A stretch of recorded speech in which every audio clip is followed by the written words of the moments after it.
Second album syndrome, also referred to as the sophomore slump, is the problem that arises when an artist breaks out with their first project. They get catapulted to fame and fortune, everyone gets all excited about this burgeoning new talent on the scene, and then they have to follow up this jaw-dropping debut with their second project. And they sit down to write the second project, and they find they've put all their heart and soul into the first one and can't figure out what they want to say next. The term is typically used in music to refer to struggling second albums like The Who's A Quick One and The Clash's Give 'Em Enough Rope. But it can also apply to TV shows that struggle to deliver a strong season 2, football teams that falter after they're promoted to the Premier League, and movies by auteur filmmakers. There are countless instances of a promising young director bursting onto the scene with an incredible debut feature, then delivering a second movie that's dead on arrival. Richard Kelly followed up Donnie Darko with Southland Tales. Kimberly Peirce followed up Boys Don't Cry with Stop Loss. When a new filmmaker breaks out with a bold, original vision, it's tough to replicate that success in the next movie. Jordan Peele instantly made a name for himself with Get Out, revitalizing the social thriller genre with a unique premise and timely themes, all executed perfectly. He'd been working on the script for a long time, and for years that was the one film Peele wanted to make, and he pulled it off spectacularly. And then, after being praised as a prodigious new voice in horror cinema and winning an Oscar for his meticulously crafted script, he had to come up with another movie in the hope of doing it all over again.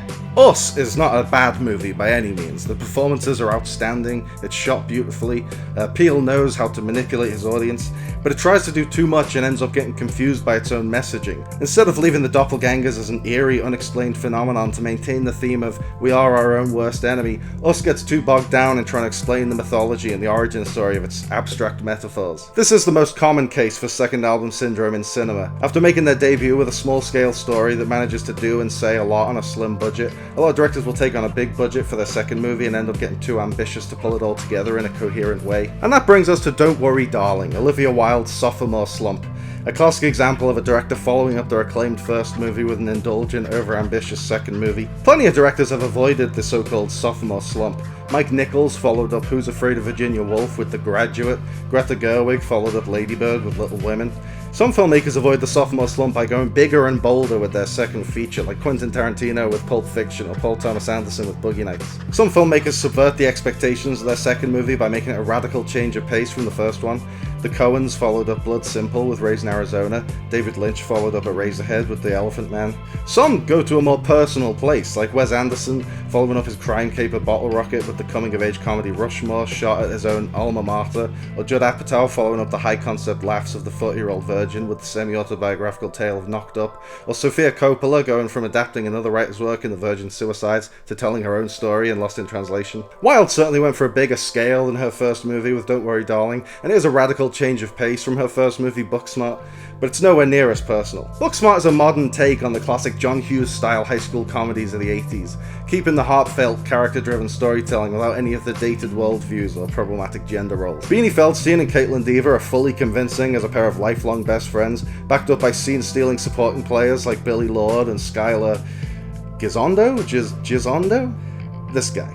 Booksmart has a distinctive comedic sensibility, characters that feel real, and it has a lot to say about the teen experience. From beginning to end, it knows exactly what kind of movie it wants to be, and it strikes a perfect balance between a rapid-fire gag rate and some truly moving emotional through lines. After Booksmart established Wilde as a filmmaker to be reckoned with, a shitload of studios went into an intense bidding war over who would get to finance her next movie, whatever that was going to be, and that's the kind of deal that encourages bad second movies. Wilde took a deal from New Line Cinema. They gave her a budget of $35 million, up from Booksmart's $6 million, and a few years down the line we get Don't Worry Darling.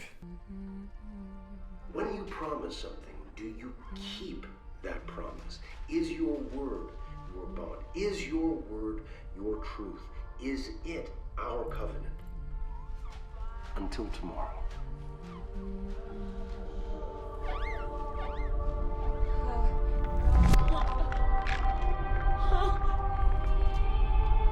Now, this movie isn't a complete disaster.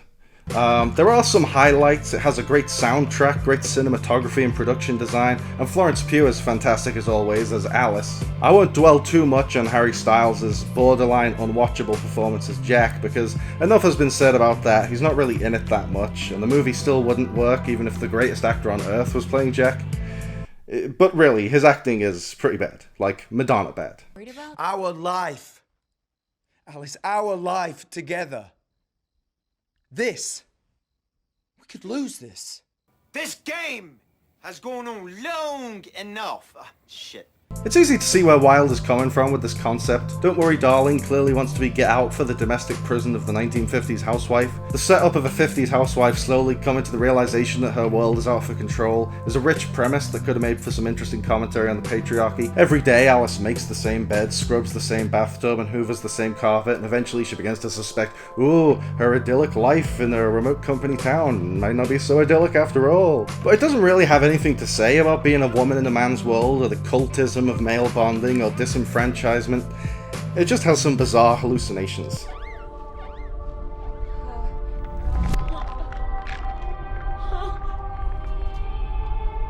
Along the way, there are some powerful images that evoke the themes at play, like Alice suffocating herself by wrapping cling film around her phony, smiling face, but those powerful images are few and far between. That might actually be the only one. Most of the cutaway hallucinations are just scary non sequiturs that allow the film to classify itself as a psychological thriller. Compare this disorganized jumble of random images to The Sunken Place from Get Out, an unforgettable image that perfectly visualizes the message of the movie. Peele captured the feeling of voicelessness and powerlessness in a single haunting visual. Don't Worry Darling just has spooky dream sequences trying to recapture the unsettling feeling of The Sunken Place. One of them actually has Alice in a sunken place. The scenes that build suspense around the mysterious town are more laughable than creepy, like Alice finding that all the eggshells are empty. Dun dun dun! The eggs! There's nothing in the eggs! What are we gonna have for breakfast? Don't Worry Darling really doesn't stick the landing with its twist reveal. A movie like this is all about the twist. When the whole movie is dedicated to setting up that things aren't what they seem and something wicked this way comes, then the something wicked really needs to be mind-blowing. Get Out is a prime example. Not only are Chris's girlfriend's family selling black bodies to their neighbors and Chris is next, the girlfriend herself has been in on it the entire time. You know I can't give you the keys, right, babe? Get Out and Rosemary's Baby and Memento all work spectacularly because they're all predicated on a twist, and they spend the whole movie building up to that twist. And the twist, it not only lands, but it makes perfect sense on rewatches. I mean, you can watch any of those movies any number of times. It's going to blow you away every single time. You're going to always be finding new hints and things. Don't Worry Darling doesn't have a twist like that. The twist in Don't Worry Darling is more like that Matthew McConaughey Anne Hathaway film Serenity. You all remember Serenity, right? I'll spoil the ending of Serenity to save you 106 grueling minutes of your life. The whole stupid film is just a video game created by Matthew McConaughey's son. That's really stupid, isn't it? Like really, really stupid? Don't Worry Darling has basically the same twist. In the real world, Alice is a surgeon and Jack is an unemployed incel who trapped her in a VR simulation of 50s Americana. We've gone far enough.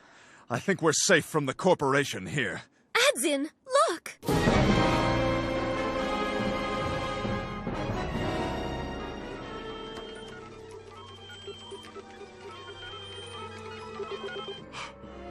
It can't be! No! We'll never defeat the corporation! I mean, that whole tired, it's all a simulation thing is just such a cop-out ending. You know, after that, the whole film falls apart. It suddenly becomes Fury Road in the last 15 minutes.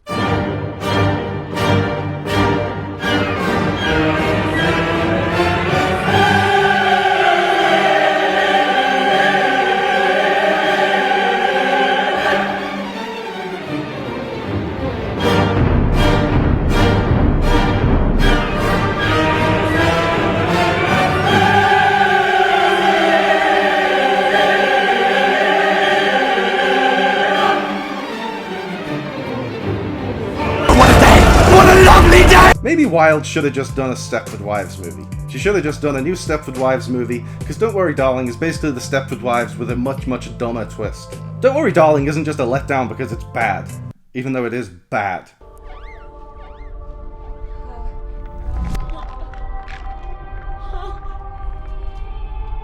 It's doubly disappointing because Booksmart was so darn good. It seemed like such a promising sign of things to come. Booksmart was just a heartfelt story about two best friends growing as people and confronting their issues with each other and reconciling with a stronger bond than ever. Don't Worry Darling is supposedly about a marriage, but you just don't buy the relationship from the get-go, and the movie is much more interested in the couple's sinister surroundings than the couple themselves. The cast bring their A-game, except for Harry Styles, and everyone on the production team does a terrific job of bringing the small-town 50s aesthetic to life.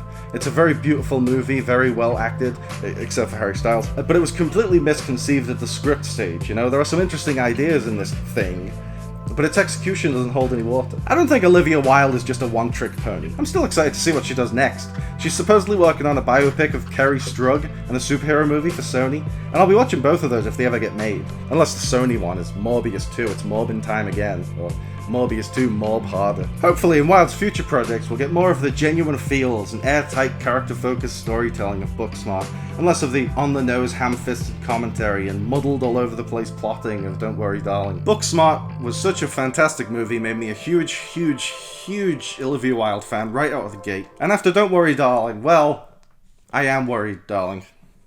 Anyway, let's enjoy some more of Harry Styles' tap dancing. Thanks for watching, guys. I hope you liked the video. Remember to like and subscribe and click on the little bell. And also seize the day and call your mom and be kind to yourself.